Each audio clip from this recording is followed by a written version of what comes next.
Yeah, man. Just shout out to T Law for learning the shout offense out and to progressing. Matthew Stafford deserves a whole lot of recognition here, and the quarterback premium setups. We're talking he was QB 19, finished QB 2. Shout out to Stafford for winning championships. Yeah. Whoever did the zero QB stuff and had Stafford, yeah, Yeah, zero QB. you might. I had Stafford as a must draft on my preseason or my all season videos on my mama. Yep. In a super flex, he was going in the late teens. He was going in the 6th rounds, 5th rounds, 7th rounds in a super flex. Super flex. This is the type of quarterback we drafted and we got QB2 results from. I'm sorry, T-Law. You gotta step aside. I play quarterback premium, and that motherfucker Stafford, he fucking killed it this season. Yeah. It's facts. And see, this is the first time he threw over 40 TDs, and I want to say about 5 years. Yeah, he ain't been throwing TDs like that. The yardage has always been there. That's why we haven't been getting the value for him as a fantasy quarterback. Now here it is. This motherfucker didn't do 40 TDs. 14 of them went to Devontae Adams. Going into last night, he was still the touchdown leader in receiving TDs, and he ain't played in a couple of games. It had a different feeling right out the gate for the Rams. They definitely weren't putting their best foot forward that evening, in my opinion. They didn't have the best plays out there. They didn't have the best defensive setups and schemes to really trick a quarterback. I think it was a perfect example of you have Raheem Morris, who's, although the Falcons are bad, he was Sean McVay's DC for years. They actually went on that Super Bowl run together with the last time we were talking about how when Stafford threw for 40. Ironically, here's another correlation. That year, when Stafford, the last time he threw for 40, they won the Super Bowl, but he also led the league in picks, right? That year. You know who he was tied with? You know who he was tied with? Trevor Lawrence. He was tied with Trevor Lawrence that year. Oh, my God. The Rams were faking like he was done. He's only thrown 40 TDs 3 times in his career, y'all. Yeah, they'll probably treat Stafford the same way this offseason too. It's like, man, we just can't get him going. We don't ever remember, coming into the season, he didn't play no preseason or nothing because, like you just said, Peacock, because of the back, the epidurals, and he didn't do nothing this whole off season. Yeah, epidural or PEDs? PEDs. He came back and then at his age, it's probably and then 100% mentioned that this one. And he lives in California, so he got a whole lot of medicine, man. He knows what it's good. Allegedly, Stafford. My bad, bro. I'm a doctor. Do you think that he sticks to his word and sticks around, like regardless of Super Bowl or bust for him? Or we're definitely seeing him, right? Like that's what he said. Yeah, I think he's locked in for next year, big bro. Because I think they're going to go on the road. They're going to have to go to Chicago or Philly, big bro. And we seen what happened last year in Philly in the playoffs. 100%. Not just saying because of recency bias, but yes, because of recency bias because of last night. 100%, big bro. Man, fuck the Lambs. You know what I mean? Look, NFC West type shit, 100%, big bro. I get you. So if they go to LA, he's going to see him. I draft all their players. I wanted to say fuck Kobe Parkinson. He just disappeared in the playoffs. Shout out to the Rams. Shout out to the Lions and man, as much as I hate them in real life, I love all of them in fantasy. And then Higgins, he scored a touchdown in that game. So ironically, the youngsters on the Texans, they did show up on the championship Sunday. If you were desperate, I'm going to go on the limb and say this. They at least came through for you with a touchdown. Because I got a question for the panel. Go ahead. Because we got Dumbass and we got Brissett. We know Dumbass is going to get a contract no matter what. Has Brissett locked himself into maybe a 1 year rental starter next year for his performance? With the Jets. Let's go. You think he runs it back with Arizona after they ship Kyler out and they just try and find a next quarterback? That option. That's a good option.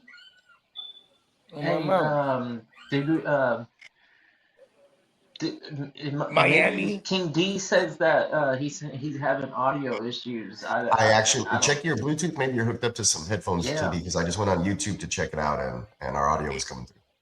Okay. Okay. Yeah. And I'm looking at everybody's mics and their levels are up, so I think we're okay. Okay, Yeah. awesome. Yeah, Michael Wilson too, PB&J. Yeah. Hey, shout out to the drummer, man. The drummer, show the drummer some love. He gonna make sure all the shit's straight, man. Yeah. Oh yeah. Love, yeah. Man, shout Oh, out. now. Okay, there we go. King D says he can hear now.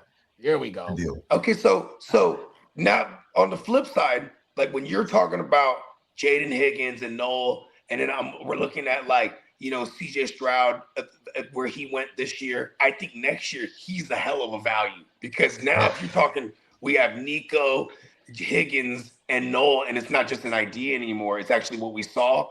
Like we might even get a good preview. But doesn't the Texans get the other wide receiver back next year too? Tank Dell? Yeah. That's even better news for CJ. Exactly. There it is.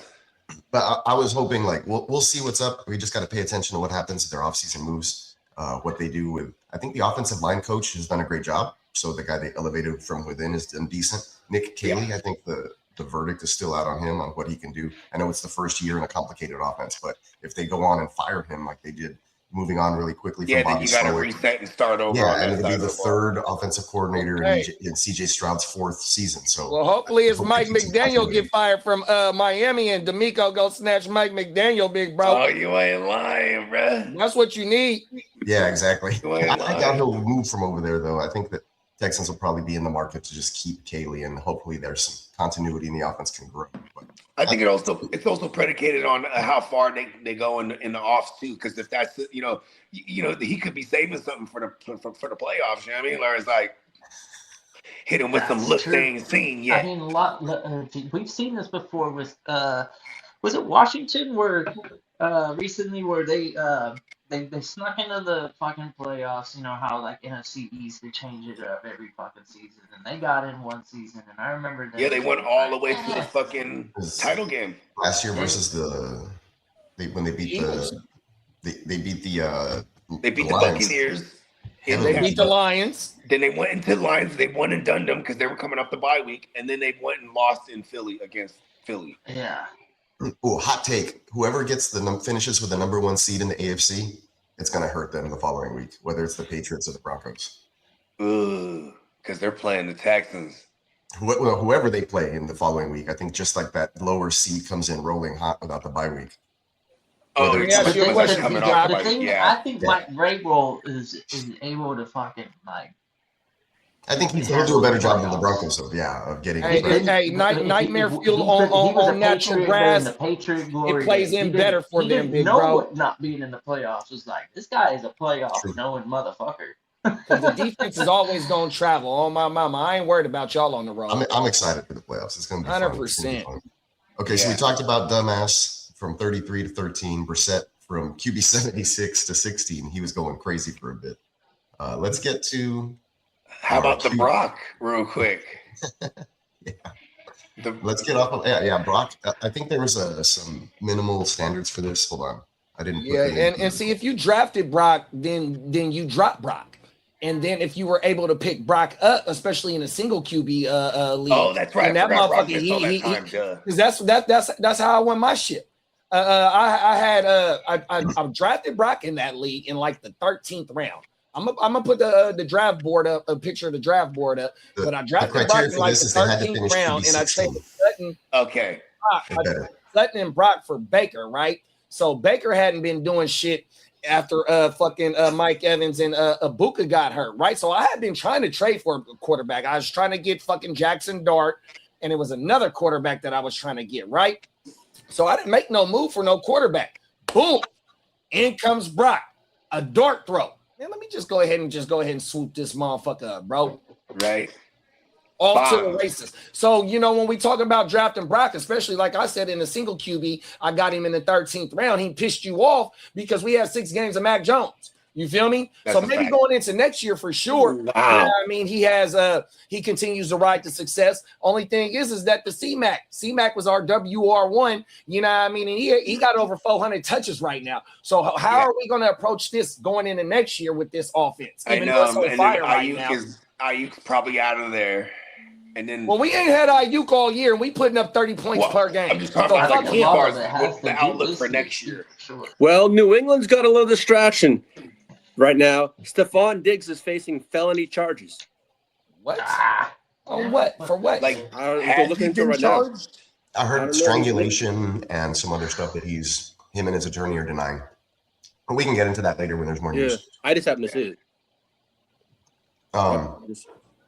So we had some Okay. questions in the chat. Who's the biggest bust at QB? We'll go into underperformers. Excuse me, right now.